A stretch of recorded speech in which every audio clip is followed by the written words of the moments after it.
Salut à tous! Aujourd'hui, je vous présente la recette de la tarte tropézienne.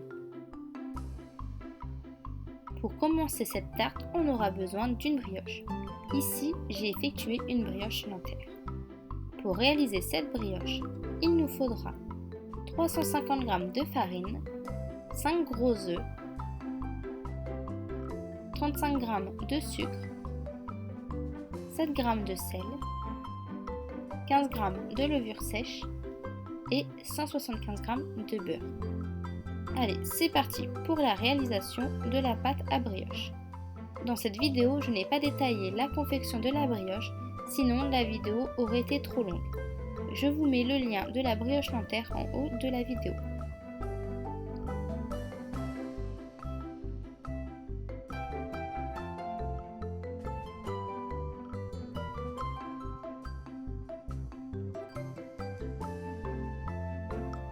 On va venir déposer au-dessus du bol un film transparent que l'on va percer à l'aide d'un couteau pour laisser la chaleur y pénétrer. Puis on va laisser pousser la pâte 1h30 à température ambiante. Au bout des 1h30, on dégaze la pâte à brioche et on la remet dans un saladier. Et maintenant, on va la laisser au frigo pour un minimum de 2 heures. Au bout des 2 heures, la pâte à brioche a encore pris du volume. On va venir la déposer sur un plan de travail fariné et venir la travailler à la main pour lui redonner de la souplesse. Une fois la pâte réchauffée, on va venir fariner la pâte et le rouleau et on vient l'étaler.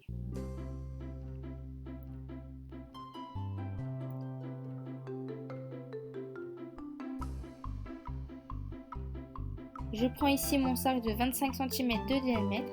La pâte restante, bien sûr, je la réserve de côté pour réaliser une petite brioche. Une fois la pâte détaillée, je viens la déposer sur une plaque de cuisson et après je replace le cercle. A l'aide de la main, je vais venir réajuster ma pâte qui s'est resserrée lors du trajet.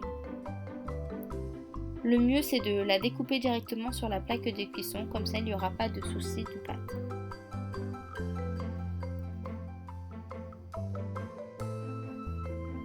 Alors maintenant, je vais venir prendre un torchon propre que je vais venir déposer au-dessus de mon cercle et je vais laisser la pâte pousser pendant 2 heures. Au bout des 2 heures, je prends un œuf avec un petit peu de lait et je vais venir badigeonner le tout.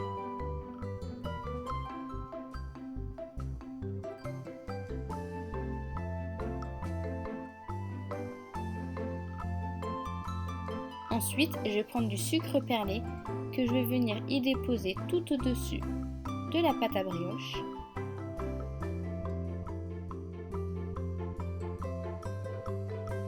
Et maintenant, c'est parti pour la cuisson. Du coup, j'ai cuit ma brioche à 180 degrés chaleur tournante pendant plus ou moins une demi-heure. Cela, ça dépend vraiment de votre four.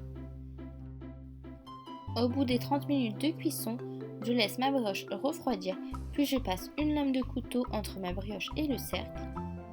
Et maintenant, à l'aide d'un couteau ou d'une lyre, je viens couper en deux ma brioche, en sorte que la partie du bas soit plus épaisse que celle du haut. Et maintenant, je vais la réserver de côté. Pour garnir ma tropézienne, je vais réaliser une crème diplomate. Mais pour cela, on va commencer à réaliser la crème pâtissière. Pour cela, il nous faut 400 g de lait, 160 g de sucre, 48 g de maïzena, 96 g de jaune d'œuf, 6 g de gélatine en poudre et de l'eau.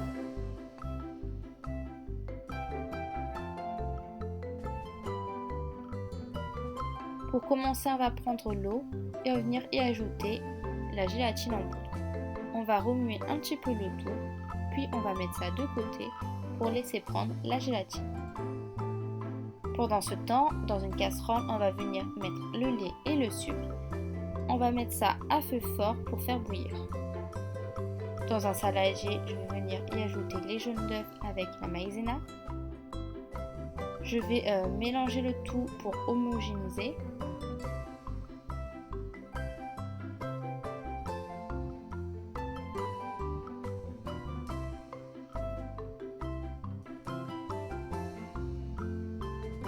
Une fois que le lait bout, je vais venir y ajouter les 2/3 dans mon saladier. Et je vais bien remuer pour éviter la formation de grumeaux. Donc bien éteindre le feu et faire attention au lait que ça ne déborde pas. Une fois que le mélange est bien remué, on vient le remettre sur feu moyen et on va faire épaissir le tout.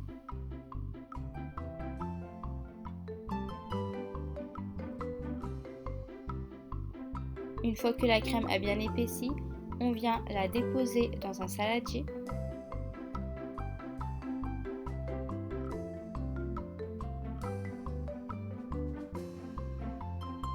On va venir y ajouter la gélatine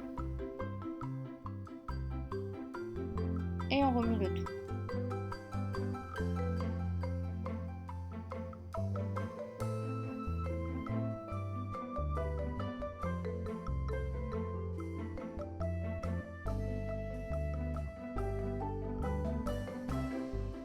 Une fois la gélatine bien incorporée, je vais venir filmer au contact ma crème pâtissière pour éviter une formation de croûte et je vais la laisser refroidir à température ambiante.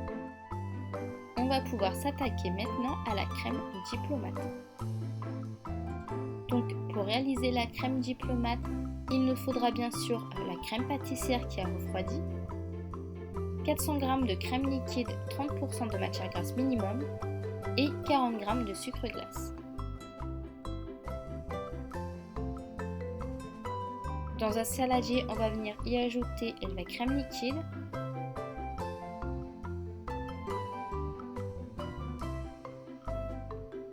et le sucre glace. Je vais venir battre le tout en augmentant la vitesse petit à petit.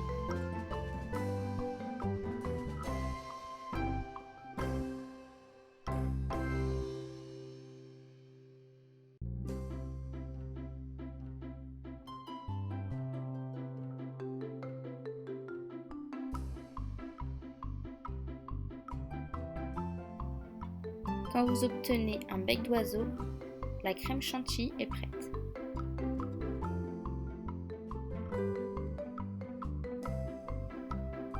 Je vais venir détendre ma crème pâtissière à l'aide d'un fouet.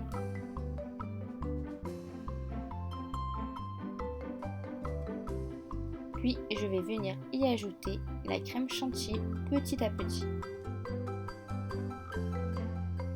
Alors j'utilise une maryse pour incorporer la crème chantilly et il faudra y aller très délicatement pour éviter de faire retomber cette crème.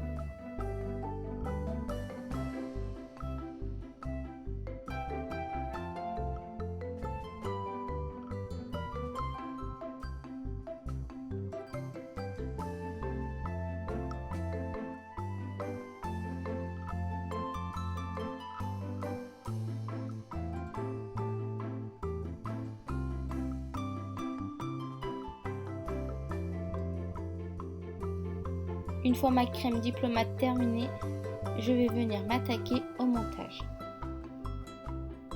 Ici, j'ai mis ma crème diplomate dans une poche à douille avec la douille 2D de chez Wilton et je viens pocher tout le tour de ma tarte tropézienne.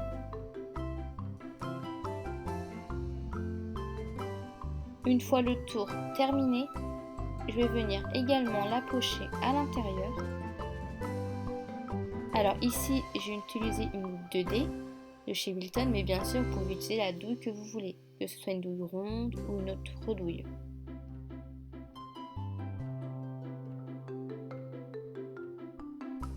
J'ai réalisé également un boudin tout autour pour pouvoir surélever un petit peu le chapeau pour qu'on voit le motif de la crème.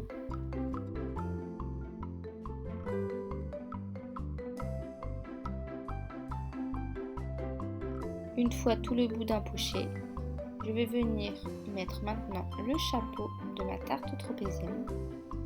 Et voilà, ma tarte tropézienne est enfin terminée. Je viens la réserver au frigo pour ensuite la déguster. Merci d'avoir regardé cette vidéo.